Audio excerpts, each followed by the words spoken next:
Hey everyone, this is Christopher Luxon, the former CEO of Air New Zealand. This is John Lee Dumas, the founder and host of Entrepreneurs on Fire. This is Tracy Ibarra. I'm in Executive Solutions at Dell Technologies. This is Travis Chappell, founder of Build Your Network. If you are wanting to learn how to embrace change, To navigate through disruption as a leader, then listen to the Leadership is Changing podcast. The Leadership is Changing podcast. the Leadership is Changing podcast with my good friend, my very good friend, Denis Giannoutsos. Welcome to Leadership is Changing. Each week, we and our guests provide information and insights through exploring leading change. This is taking your leadership to another level by finding the balance between executive excellence and personal well-being through stories that inspire real change. It's time to adapt in our fast-moving world when leadership is changing with your host, Denis Giannoutsos.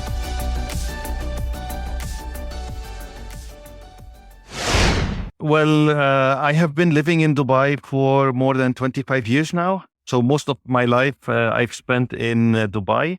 I've been working at HP, as you said, for more than 15 or 16 years even now. I am Canadian, but Lebanese origin. So I speak Arabic, French, and English. And As you said, I manage now a large region, which is an opportunity to discover cultures and different ways of thinking, covering Eastern Europe, Russia, Turkey, Middle East, and all of Africa.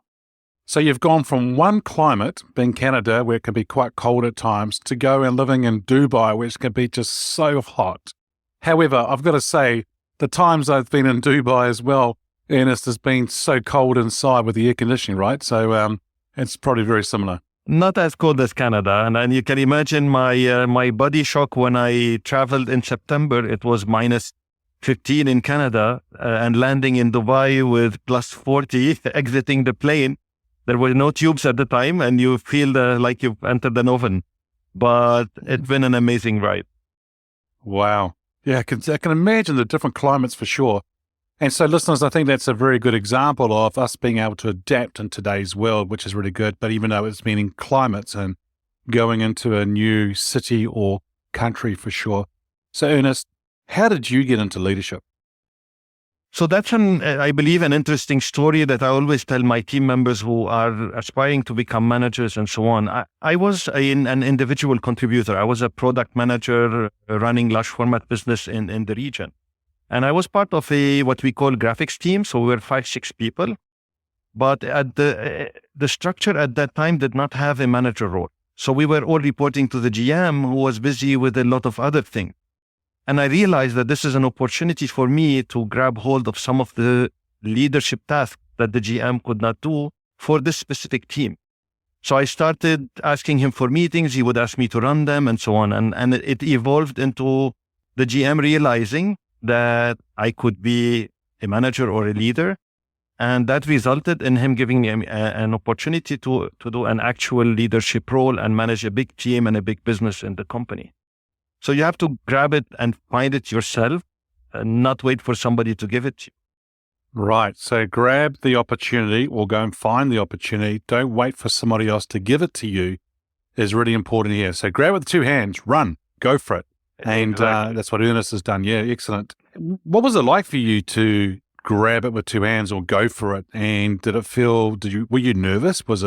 Did you have confidence or how were you? Not at all. Honestly, it was not necessarily intentional confidence. It came natural. And I think people who enjoy and are successful at being leaders, it comes natural to them.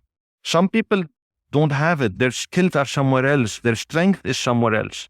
And they take leadership and they're not as successful or they're not as happy. So people who would become successful leaders, it should be natural. It should not be forced or driven or pushed. Okay, great. Oh, excellent. So give them the opportunity and probably give them space to be able to do that, right? So it's natural Exactly. for sure. Hey, Ernest, now this person could be alive or from history. Who's your favorite leader and why? Okay. I would say Richard Branson, but that is not much about the net worth or number of companies he runs. But for me, the most important part is the joy of what he does. He looks happy. He exudes happiness and joy. in what he does. And I think this is as important and as inspiring as financial success or, the number of companies or businesses you manage. Happiness in what you do is key. And I believe that's the ultimate objective. Happiness in what you do, I'm writing this down, is key. I think that's awesome. I think that's fantastic. So team, if you're not doing something today and you're not happy in doing it, Ernest, what do you think they should do? If they're not happy in something they're doing today, what do you think people should do? I think people should look back to themselves and think about what they enjoy doing. People are more successful in jobs where they love what they do, where they are happy with what they do, than people who force themselves because culturally habit says you have to become a manager, you have to do this, you have to do that. If you're not happy, you won't be successful and you will be miserable. Yes. Being happy leads to success. Nice. Being happy leads to success. That's good. And I think the thing here is if you're not happy and you're miserable, as you say, what happens here, team, is that you'll take that home. You'll be miserable to live with, for sure. And I think it's so being happy leads to success. Excellent. The question I've got here for you, Ernest, is the title of this show is called Leadership is Changing, as you know. When I say that title, what does that mean for you? I think leadership is changing in a lot of ways. And I believe that these changes are challenging a lot of old habits that we are used to. I'll name a few of these that I believe are very important. Successful leadership today is about influence, not authority. People driven by their own conviction go further than people who are being pulled or pushed. Habits or culturally or, the way things were happening was that the leader has to push his team and drive them. And I believe that it's more today about influence and conviction than push or even pull. I think that it's challenging one of the old habits that we do. Yep. The second one, I think Ralph Nader, who was a prominent lawyer in the US and actually a presidential candidate at some point, he said the function of leadership is to produce more leaders, not more followers. Again, habit is leaders would have a bigger team, the bigger leader I am, but it's not about that anymore. And I had such an experience where all of my team became regional managers or product managers, and I was proudest at that time, not because of the bigger team I have, but because all of them moved on to bigger jobs and bigger roles. And I'll say one more. The role of a leader is to create a safe place for the team, which provides secure environment for them, but that is not enough. I think a leader needs to create a brave space, which will encourage creativity and challenge of the status quo. Otherwise, we don't drive change. Safety does not drive change. Brave space allows for that change to happen.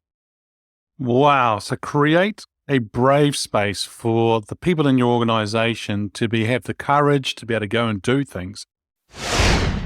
Yeah, so I'm based here in Melbourne, Australia. And as you said, I'm global co-CEO of Talent Beyond Boundaries, which is a really innovative, exciting startup organization in the nonprofit sector. So a bit of a change for me coming from larger nonprofits. So I love the topic of your podcast because I think I've really experienced this change in leadership that comes from moving from larger organizations to smaller organizations. But yeah, I think that's probably enough. As you say, very passionate about human rights and social development issues and feeling very fortunate to be working for an organization where I can put those passions to direct use. Excellent. So listeners, I'm really looking forward to this conversation about the questions I've got around leadership and leadership has changed. The first question I've got here for you, Steph, is how did you get into leadership? Yeah, that's a great question. So it's funny because you can be into leadership at quite junior positions in an organization sometimes, I think. And for me, I got into leadership, I would say, by doing projects myself. So I actually used to, when I was in my early 20s, I ran a film festival, co-ran a film festival with my now husband. That's actually how we met. And we used to run a film festival across Melbourne that ran for a few years and was just like, totally not to do with my university or to do with, a proper job or anything like that. But it was leadership in the sense that we did everything ourselves. We built up a team, we kind of like created this thing from the ground up. And I think that really hooked me on really entrepreneurship. I think like the idea that you can build something yourself and you can corral people around it and you can, build a team and be part of a team and get something off the ground like that. So it really started there. But then in my mid-20s, I guess I started working for Oxfam. And I was really lucky at Oxfam to have a manager and mentor who really allowed me to have a lot of space to make decisions and to take on big projects and, to make mistakes. And it wasn't a big deal. And he just backed me completely and supported me, to have that freedom, and gave me one particularly large project, which when I look back and I think about my age and my experience at the time was like a really big project to give someone like me, and it worked. We pulled it off. But basically it was this project called Refugee Realities, which was a simulated refugee experience that the idea of it was to give Australians a sense of like, why do people flee? And we worked with about 20 refugees who are living in Australia to kind of understand their stories and to pull their stories into the simulation. So it was kind of part theatre, part education project. And we had about 8,000 visitors come through the site where it was on. We had 200 volunteers. We had probably 20 partner organisations that were part of it. And that was really kind of my first big experience of leadership, I think, having to manage so many people and take on a level of risk that if it failed, it would have been a bit of a big deal. But yeah, I think that was really, I was just so lucky to have a manager who was willing to back me and support me to do that at a pretty early stage in my career. Yeah, and I think managers that do that with their staff to back them, and it's really wonderful to see. What do you think? I mean, managers who are leaders who do that, I mean, how do they take that risk? What do they see in someone else to allow them to say, okay, let's give this person a chance? What do you think goes through their mind? Yeah, I have thought about this so many times. And actually my manager now, or the co-founder of Talent Beyond Boundaries, who really got me into Talent Beyond Boundaries, his name's John Cameron. His mantra is you hire on potential and you look for potential. And I just think it must be a gut thing in a way, but it's also probably a personality thing that you can tolerate risk. And it's actually okay if you give responsibility to someone who's not fully tried and tested, because you're okay with the flip side, which is it may not work perfectly well. But I think, hiring on potential, I've taken that mantra to heart, because I think that also is a really important way of looking for people who may not have like the typical profile or when we think about trying to build diverse teams, for example, you've got to look at people who maybe have been marginalized or they haven't had access to all of the, core resources and supports that would help get them into a position where they're like ticking all of the boxes for a leadership position. So you really do need to look for potential and how you nurture that potential in order to hire people from different backgrounds as well, and not kind of cookie cutter replacements of the same white leaders, basically, to put it that way. Yeah. So I think there's something in that in managers that can handle the risk and look for potential, not just looking for someone to fill a need, to take the work off their plate, or to obviously do a job that's highly needed, but to do it in a way that you give the person space to grow into the role as well.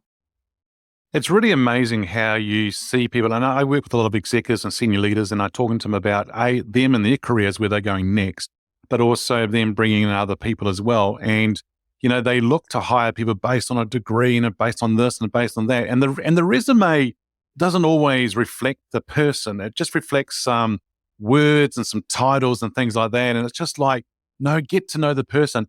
That's why I always say to people, the power of your network and their network is so strong.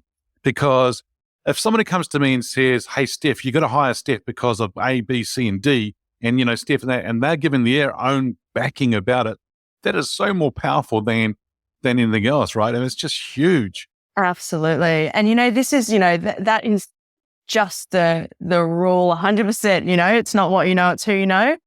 But there's so many bad things that come from that, like that's why Talent Beyond Boundaries exists in a way, because there's a whole, not a cohort, there's literally 25 million refugees around the world who are stuck in countries where they can't legally work for the most part. because they're seen as, a drain on society. They're kind of treated as second-class citizens in a way. And it's this crazy situation because there's so many talented professional people in that group. So many people with skilled trades, experience working in different fields that they could make a contribution, but they're just not seen like that. And they don't have the networks necessarily. And that's really like Talent Beyond Boundaries is about trying to connect those people with employers in other countries so that we can actually profile them and say, these are good people to hire, like honestly, trust us. We've met with these people. And it does make it really, really hard if you don't have the networks and you're in that kind of marginalized position. It can make it really hard to break through. And I think that's a very important kind of function that an organization like Talent Beyond Boundaries plays. And there's lots of other organizations doing it, that kind of work as well, trying to create the network for people who don't automatically have that to tap into. And I think about my dad in particular. He comes from Greece, right? And he came to New Zealand, I think, just on 61 years ago. And it was just after the wars and so forth. And, as a young guy, he came here, didn't speak English, came here. But one of the reasons he came here was to be with his father's brother, who happened to be here, who came here with him. There was nobody here from that community and so forth. And, I know they're not refugees. However, they were migrants that came across, and it wasn't easy for them.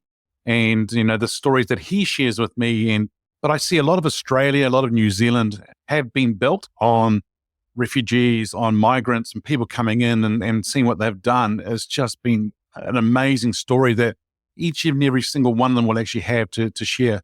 Absolutely. Maybe that's a new podcast we could start. Yeah. Exactly. Oh, absolutely. There's so many stories. And I think you're right. The migrant experience and the refugee experience is very similar in that respect, that, you're building up. Again, maybe people have got some connections in the country, but, compared to where they've come from and the kinds of networks and supports and that even just like the local knowledge that you have from your own country, I can't think of anything more. You need to be very resilient to be a migrant or a refugee, I think, and to make it through and to, make a go of it. And I think we find it must be a very resilience building experience as well, because so many people of refugee and migrant background, as you say, do really well and have made a huge impact and contribution to the countries that they've settled in. Thank you for listening to this episode of Leadership is Changing with your host, Denis Giannoutsas. Each week, we and our guests provide information and insights through exploring leading change, inspiring executives and leaders to adapt and lead a bigger game in a fast-moving world.